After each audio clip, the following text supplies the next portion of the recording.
Why the Marquis de Lafayette speaks to you today.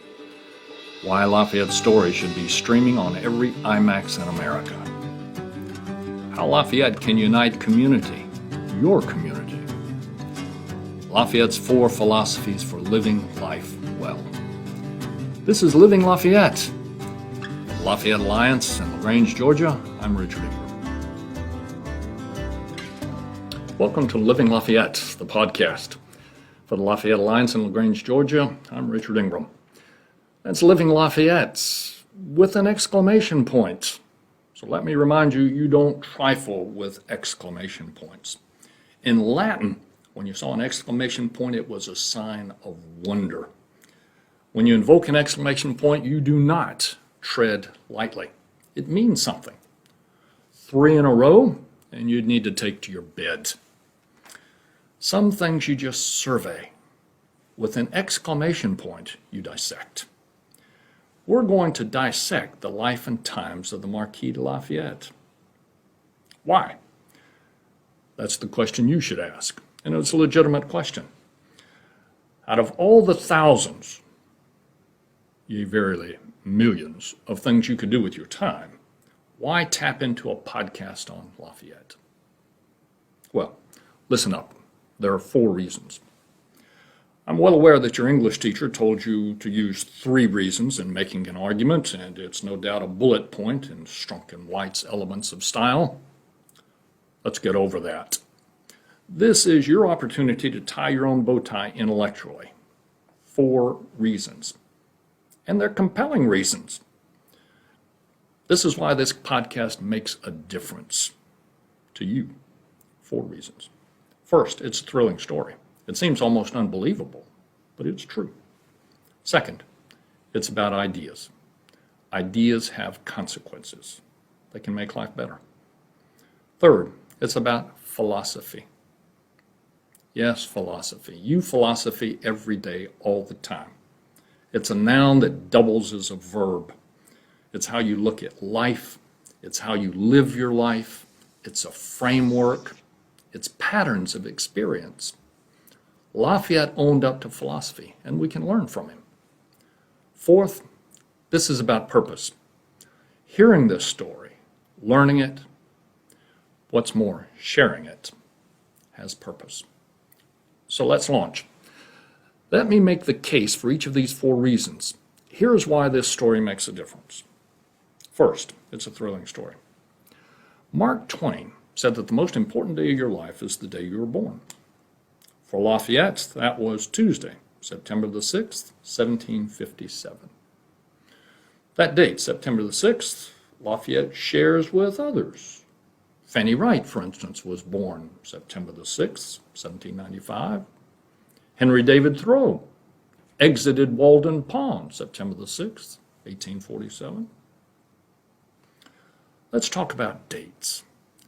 We groused about them back in school, having to learn them, and it was hard, parsing them out, attaching the date to the event. But dates are important. I mean, why else celebrate anniversaries and birthdays? Take any story.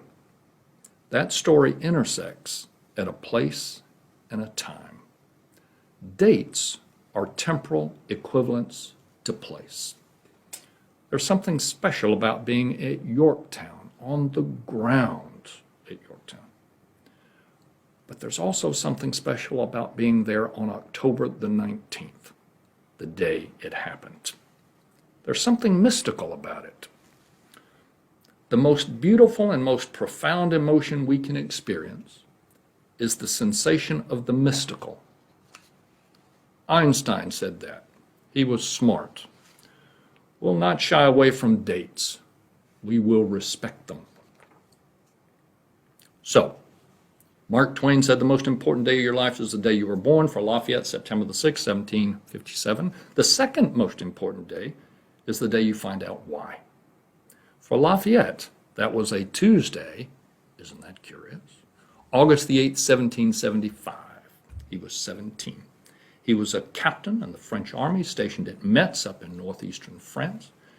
And that is where he first heard in earnest about these merchants and farmers in America fighting for freedom, their independence, against Britain, the reigning war machine. The word liberty began to take root. That became his purpose, to fight in America, alongside Americans for their independence.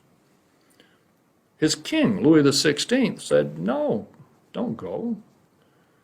His father-in-law, of greater import, the Duc d'Enghien, said, you will not go, and by the way, you'll never amount to anything. Fine. Lafayette thought it through. He would go. He had to go. He changed his motto to Cour non, or why not.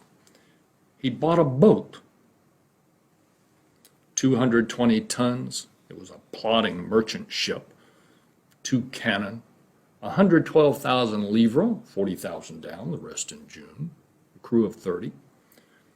And he renamed it the Victory. Well, it was La Victoire. But let's deal with this now before it becomes embarrassing. I don't speak French.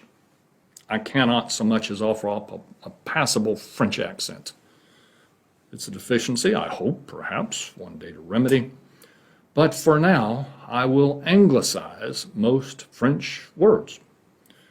And at cavalier moments, which I hope are few and far between for your sake, in those cavalier moments, if I try to pole vault a French word, let it pass. It'll be an exercise in self-discipline on your part. So, Lafayette sailed the Atlantic, seasick the whole of it, and arrived June 13, 1777. He struck up a close friendship with Alexander Hamilton and John Lawrence, and in fact, Hamilton's son called them the Three Musketeers of the American Revolution. Lafayette's closest friend, the most unlikely, when you really think about it, was the austere George Washington. There was Brandywine, Gloucester, Valley Forge, Barren Hill, Monmouth, and Rhode Island. 5 battles and 1 freezing ordeal of endurance. But this was but the ramp-up to the Virginia campaign, where Lafayette chased Lord Cornwallis around Virginia and finally backed him up to Yorktown. Stormed Redoubt number 10, Alexander Hamilton under his command, and then it was over. October the 19th, 1781. Lafayette saw promise in America, but peril. Sectionalism, slavery, for starters, but also the absence of a unified front. European powers were ambitious. 13 separate colonies made for easy piecemeal pickings. He and his wife Adrienne, who has a blockbuster story of her own, they launched an ambitious project, a template for emancipation. They were abolitionists, both of them. Adrienne supported Lafayette's efforts in that way. But the whole project was scuttled by the hurricane that was the French Revolution. Lafayette was arrested, spent 5 years as a prisoner of state. But his time in prison wasn't wasted. He spent it mostly at Olmutz, and this time was the ultimate in the undistracted moment, time where Lafayette could think things through. Imprint that phrase, undistracted moment.